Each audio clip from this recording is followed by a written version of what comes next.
Hi, Dr. P here, and I'm going to talk about personal validation, snobs, and taste in game preferences.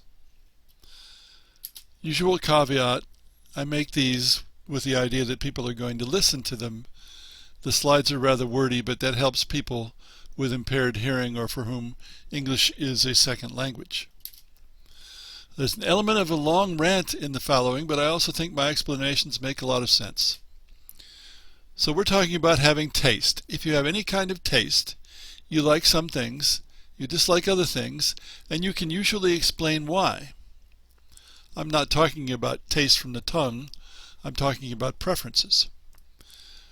Now, I don't understand, emotionally at least, people who have 10 or 20,000 songs on their personal music player.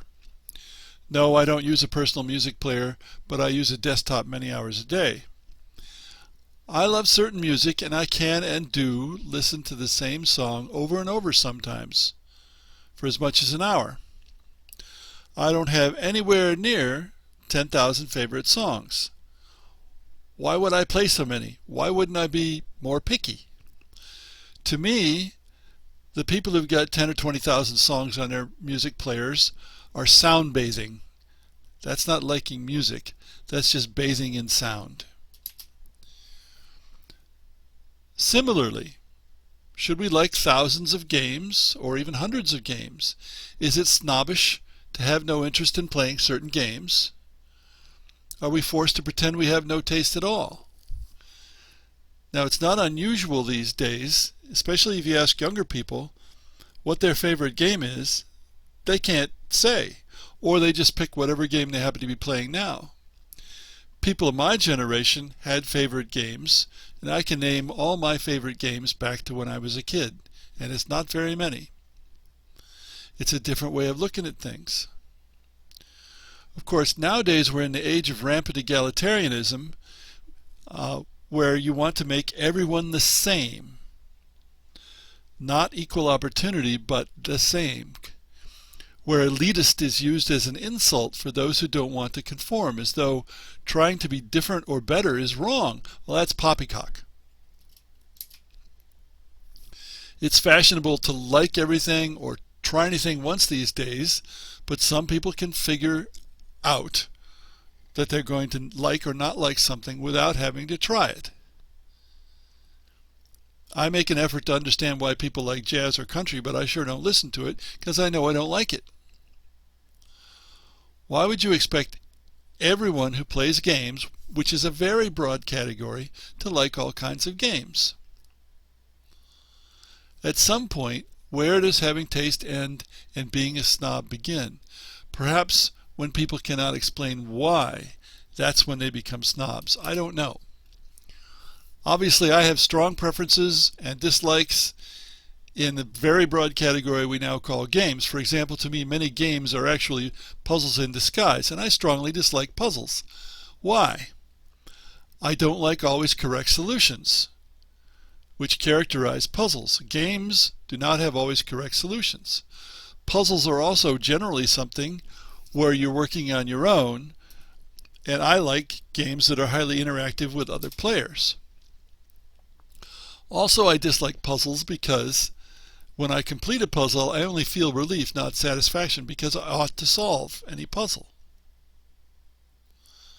Other people, when they do puzzles, they get a lot of satisfaction from solving the puzzle.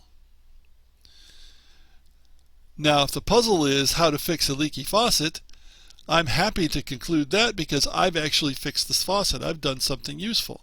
And if I fail to do the puzzle, then the faucet still leaks. Now, to me, most single players are puzzles. And in typical single player game, there's no human opposition.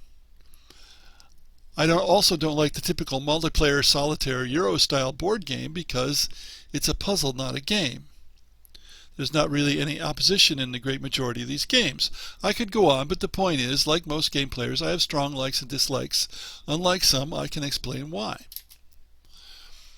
Now, it's surprising to me that when I express such likes and dislikes, some people seem to take it as a personal affront. Many people today appear to have weaker convictions than in the past.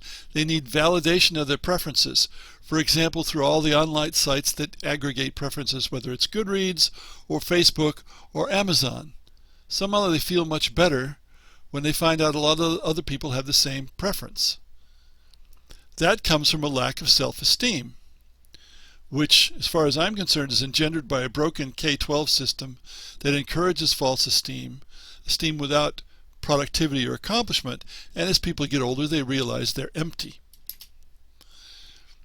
So I have found that when I express my likes, especially online, or dislikes, people try to convince me to change my mind even after hearing my reasons. If only you whatever, you'd find you like them. No, I wouldn't. At age 65 I have a good idea of what I like and dislike. It's not bad, I just dislike it. People sometimes even become angry with me because I won't agree with their preferences. And to that I say, hell's bells. If you don't have the courage of your convictions, get out of town. I don't have time for you. My dislike shouldn't affect your like. If someone doesn't like the games you do, that doesn't invalidate your preference. My dislike of Euro games, for example, doesn't mean your liking of Euro games is wrong or inferior. We just have different tastes. It's like chicken. I like chicken. Some people don't. That doesn't bother me at all. There are two ways to understand things, intellectually and emotionally. In the case of puzzles, for example, I don't understand emotionally why people like puzzles, but I understand it intellectually. Perhaps the people who are true snobs don't understand it either way. I don't know. When I taught game design in college, one of my more difficult tasks was to persuade students that not everyone liked games for the same reasons that they did, and that there are a lot of different preferences in the industry, and those preferences are just as valid as others from the point of view of making games and marketing games. Now, some people feel it's antisocial if you don't want to play the game they want to play. Why would that be antisocial? But even if it is, I never learned to like beer, for example, and I don't drink. I don't care if people thought it was antisocial. Why do something I strongly dislike and which is unhealthy in order to be social? No, I've never been a conformist. Especially, what's antisocial about refusing to play games that are like watching movies, each player in his own world? That's what I think of multiplayer solitaire. There's some reverse snobism going around. And again, it's related to rampant egalitarianism. I also get the ridiculous statement, how can you know you won't like it unless you play it? Well, there are many ways to learn about a game without playing it. I don't have to hit my head against the wall to know it'll hurt. I don't have to do lots of things to know that I won't like them. In the case of games, I've played games about 60 years.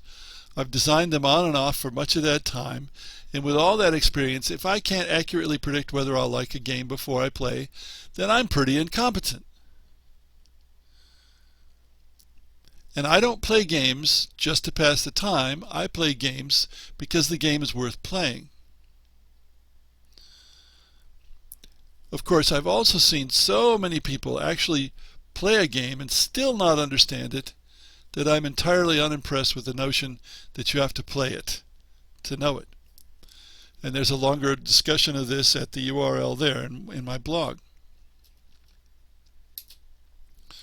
So no, I'm not politically correct. As far as I'm concerned, that's a blight on the USA because its basis is rampant egalitarianism, that everyone must be the same and everyone must conform, and lose not doing that.